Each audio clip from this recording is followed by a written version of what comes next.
سورۃ الاحقاف کی آیت نمبر 30۔ الحمدللہ وکفیٰ وسلام علی عبادہ الذین اصطفیٰ خصوصاً علی سید الرسل وخاتم الانبیاء وعلی آلہ واصحابہ الاتقیاء۔ اما بعد فاعوذ باللہ من الشیطان الرجیم بسم اللہ الرحمن الرحیم۔ قالوا یا قومنا انا سمعنا کتابا انزل من بعد موسیٰ مصدقا لما بین یدیہ یہدی الی الحق والی طریق مستقیم۔ یا قومنا اجیبوا داعی اللہ وآمنوا به یغفر لکم من ذنوبکم ویجرکم من عذاب علیم۔ ومن لا يجب داعی اللہ فلیس بمعجز فی الارض وليس له من دونه اولیاء اولئک فی ضلال مبین۔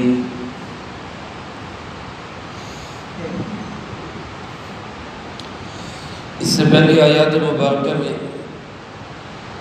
اللہ رب العالمین نے مشرکین عرب کو یہ نصیحت اور سبق دینے کے لیے کہ تکبر بہت بری اور خطرناک چیز ہے، مختلف قوموں کے واقعات کا ذکر کیا، اور پھر اس کے بعد جنات کے جناب نبی پاک صلی اللہ علیہ وسلم کے پاس آنے اور آپ سے قرآن سن کے ایمان لانے کا ذکر کیا۔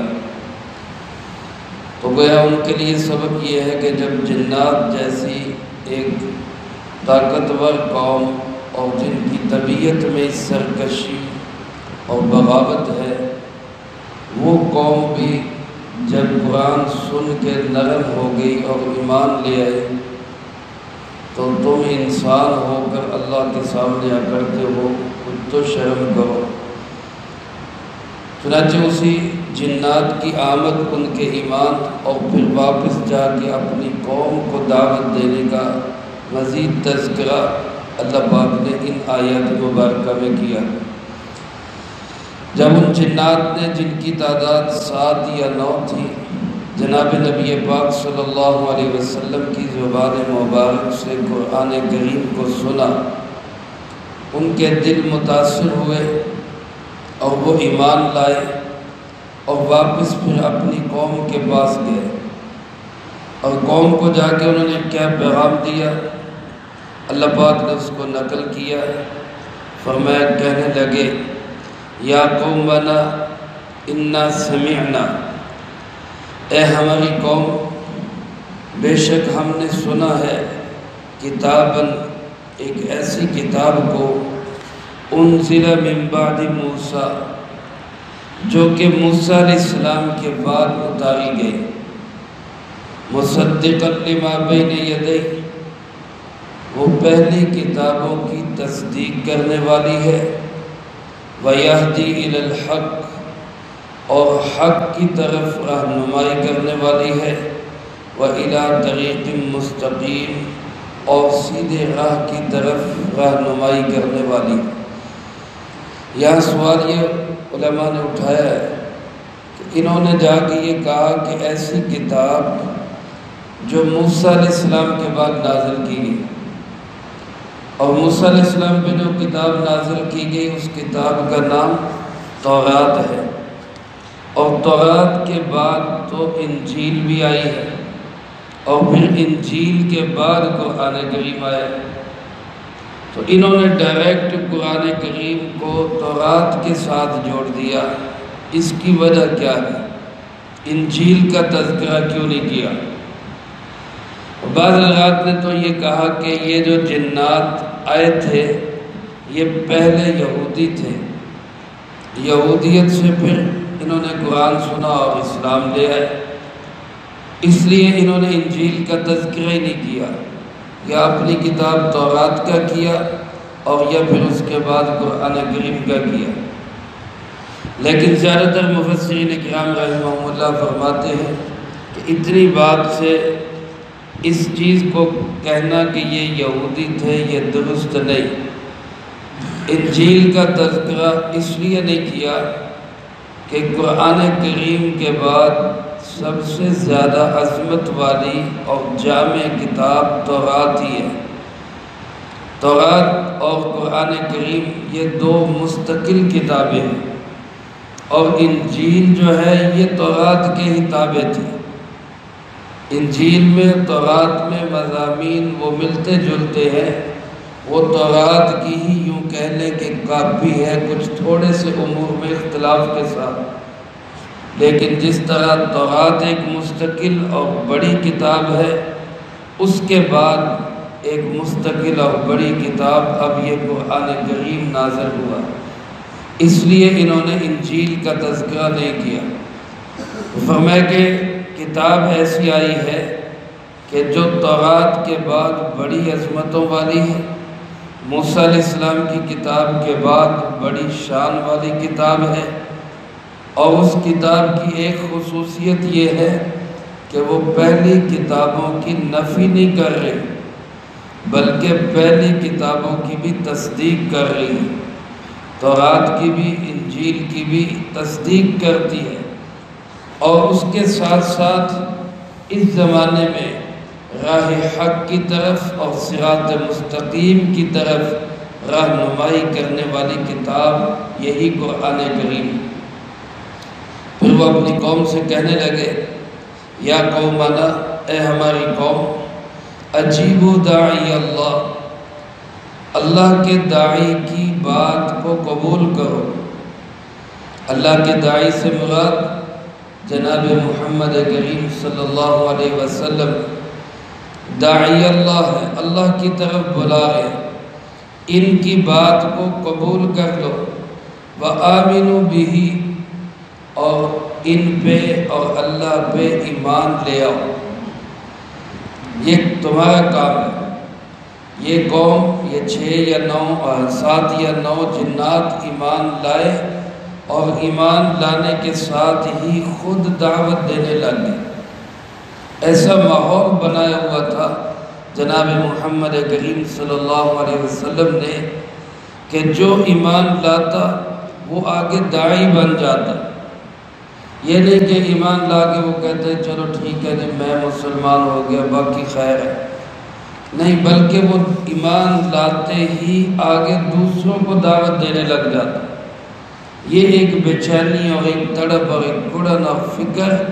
یہ جناب محمد کریم صلی اللہ علیہ وسلم کی فکر سے منتقل ہوتا تھا۔ آپ داعی، آپ فکر والے، آپ گڑن والے، آپ دوسروں کے لیے بے چین، تو جو آپ کے ہاتھ میں ہاتھ دیتا اس کے اندر بھی یہی بے چینی پیدا ہو جاتی کہ سب ایمان لے آئیں۔ انہوں نے بھی واپس جا کے اپنی قوم کو یہی کہا کہ اس اللہ کے داعی کی بات کو قبول کر لو اور ایمان لے آؤ۔ اس کا فائدہ کیا ہوگا؟ فرمایا یغفر لکم من ذنوبکم، اللہ تمہارے کچھ گناہوں کو معاف کر دے گا۔ یا فرمایا من ذنوبکم، بعض علماء تو فرماتے ہیں کہ من کے ترجمے کی ضرورت نہیں، من زائدہ ہے،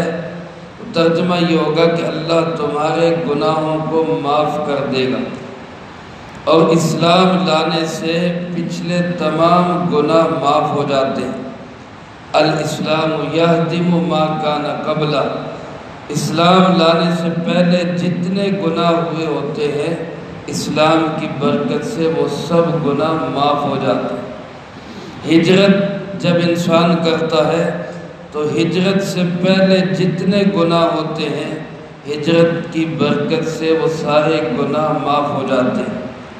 حج اگر ایک بندہ نیک نیتی اور صحیح اصول و آداب کے ساتھ کرتا ہے تو حج سے پہلے جتنے گناہ کیے ہوتے ہیں حج کی برکت سے سارے گناہ معاف ہو جاتے ہیں۔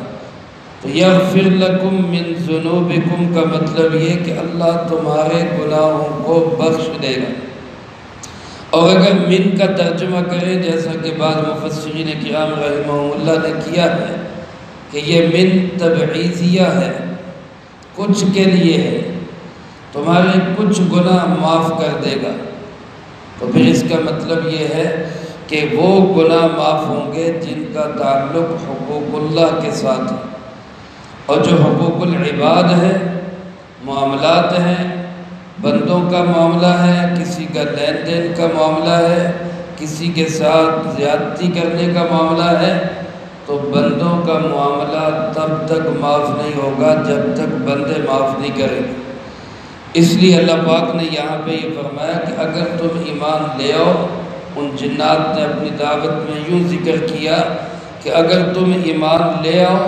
تو اللہ تمہارے کچھ گناہ معاف کر دے گا، یعنی جن کا تعلق اللہ کی ذات کے ساتھ ہے وہ معاف ہو جائیں گے، باقی جو حقوق العباد کے ساتھ ہیں وہ معافی مانگو گے تو پھر معاف ہوں گے۔ اور دوسرا فائدہ ایمان لانے کا انہوں نے یہ ذکر کیا کہ وَيُجِرْكُم مِّنْ عَذَابٍ أَلِيمٍ، وہ اللہ تمہیں بچا لے گا دردناک عذاب سے۔ جنات کو دعوت دے رہے ہیں، ایمان لے آؤ، گناہ بھی معاف ہو جائیں گے اور اللہ تمہیں دردناک عذاب سے بھی بچا لے گا۔ یہاں پہ علماء نے یہ بحث بھی چھیڑی ہے کہ جنات بھی جنت میں جائیں گے یا نہیں جائیں گے، تو بعض حضرات کا موقف یہ ہے کہ جنات جنت میں نہیں جائیں گے، جنت میں صرف انسان جائیں گے۔ جنات جو اچھے اور نیک ہوں گے ان کو بس یہ فائدہ ملے گا کہ ان کو عذاب نہیں ہوگا۔ جیسے جانوروں کے متعلق ہے کہ اللہ پاک ان سے فرمائیں گے کونوا ترابا، تم مٹی ہو جاؤ، ان کا سب انصاف عدلہ بدلہ کر کے اللہ ان کو فرمائیں گے تم بس اب ختم ہو جاؤ، مٹی ہو جاؤ۔ جنات کے ساتھ بھی یہی ہوگا۔ ہاں جو ان میں سے سرکش اور کافر اور غلط لائن پہ چلنے والے ہوں گے ان کو عذاب ضرور ہوگا، کیونکہ یہاں بھی ذکر کیا کہ اگر تم ایمان لے آؤ گے تو تم عذاب سے بچ جاؤ گے۔ وَيُجِرْكُم مِّنْ عَذَابٍ أَلِيمٍ، اللہ تمہیں عذاب سے بچا لے گا۔ باقی اگر کسی کے دل میں یہ خیال ہو کہ ہم ایمان نہیں بھی لائیں گے تو ہم اللہ سے بھاگ جائیں گے یا ہم کہیں اور نکل جائیں گے، تو جنات نے اپنے جنوں کو ہی مخاطب کرتے ہوئے کہا مَن لَا يُجِبْ دَاعِيَ اللَّهِ، جو اللہ کے داعی کی بات کو قبول نہیں کرے گا، یعنی جناب محمد کریم صلی اللہ علیہ وسلم پہ ایمان نہیں لائے گا، یا آپ کے بعد آپ کی نیابت میں دین کی طرف بلانے والے کی بات کو جو جن قبول نہیں کرے گا، تو وہ یہ سن لے کہ فَلَيْسَ بِمُعْجِزٍ فِي الْأَرْضِ، وہ زمین میں اللہ کو بے بس نہیں کر سکتا۔ وہ یہاں دنیا کے اندر رہتے ہوئے اللہ کو عاجز نہیں کر سکتا، اور جب وہ آخرت میں جائے گا تو لَيْسَ لَهُ مِن دُونِهِ أَوْلِيَاء، اللہ کے سوا اس کو کوئی مددگار نہیں ملے گا۔ ساری دنیا کے جنات بھی جنوں کی اس دعوت کو سن لے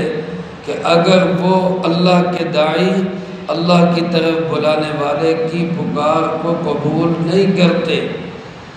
کلمہ ایمان نہیں پڑھتے، رسول اللہ صلی اللہ علیہ وسلم کو آخری نبی تسلیم نہیں کرتے، تو وہ یہ مت سمجھے کہ وہ اللہ کو تھکا دیں گے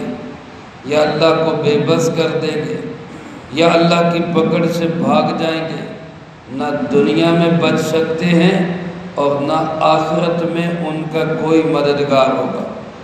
اللہ کی ذات کے سوا کوئی بچانے والا نہیں ہوگا۔ اور ایسے جنات، ایسے سرکش شیاطین، فرمایا اولئک فی ضلال مبین، یہ کھلی گمراہی میں پڑے ہوئے۔ چنانچہ علماء نے لکھا ہے جب انہوں نے جا کے اپنی قوم کو دعوت دی تو 350 جنات مسلمان ہوئے، اور پھر کئی موقع ایسے آئے کہ یہ جناب محمد کریم صلی اللہ علیہ وسلم کی خدمت میں حاضر ہوئے اور انہوں نے آپ صلی اللہ علیہ وسلم سے ہدایات لی، دین کے مطابق عمل کیا۔ ہمارے قریب زمانے میں حضرت شاہ عبدالعزیز رحمۃ اللہ علیہ، حضرت شاہ ولی اللہ رحمۃ اللہ علیہ کے پوتے ہیں، بہت بڑے عظیم انسان تھے، بر صغیر میں ان کی بڑی خدمات ہیں، دین اسلام کے حوالے سے انہوں نے بہت کام کیا۔ ان کے متعلق لکھا ہے کتابوں کے اندر، ایک فیصلے میں جنات کی پنچایت میں وہ پہنچے، وہ فیصلہ تھا، اس میں جنات کی پنچایت تھی، اس پنچایت میں یہ بھی گئے۔ انہوں نے وہاں پہ فیصلے کے دوران ایک موقع پہ ایک حدیث مبارک سنائی کہ رسول اللہ صلی اللہ علیہ وسلم کی یہ حدیث ہے، لہذا اس کے مطابق فیصلہ ہونا چاہیے۔ جب یہ حدیث سنائی تو ایک بہت بوڑھے سے جن، انہوں نے، جن کی آنکھیں بھی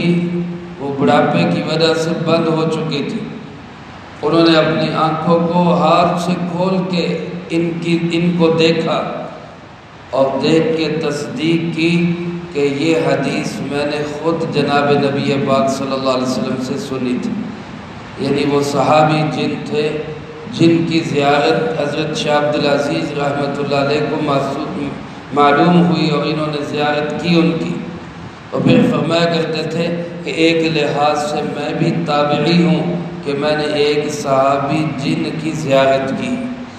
تو یہ جنات کی عمریں بھی بڑی طویل اور لمبی ہوتی ہیں اور ان کی ہدایات بھی دور تک پھیلتی ہیں۔ جیسے گزشتہ درس میں نے عرض کیا، جیسے ہمارے ہاں طبقات ہیں، فرقے ہیں، جماعتیں ہیں، گروہ ہیں، اسی طرح ان کے اندر بھی مختلف طبقات ہیں، لیکن ان کے لیے بھی قرآن کا پیغام یہی ہے کہ جو اللہ پہ اور جناب محمد کریم صلی اللہ علیہ وسلم پہ ایمان لائے گا وہ دنیا میں بھی بچ جائے گا، آخرت میں بھی عزت پائے گا۔ اللہ مجھے آپ کو سب کو قرآن و سنت کی صحیح سمجھ نصیب فرمائے، جو کہا سنا اس کو زندگی میں لا کے دوسروں تک پہنچانے کی توفیق عطا فرمائے۔ اللہم انت السلام و منک السلام، تبارک ربنا و تعالیت یا ذا الجلال والاکرام۔ اللہم اعنا علی ذکرک و شکرک و حسن عبادتک۔ اللہم احسن عاقبتنا فی الامور کلہا وأجرنا من خزي الدنيا وعذاب الآخرة۔ اللهم باقية كباقية الوليد، اللهم استر عوراتنا وآمن روعاتنا، اللهم إنا نجعلك في نحورهم ونعوذ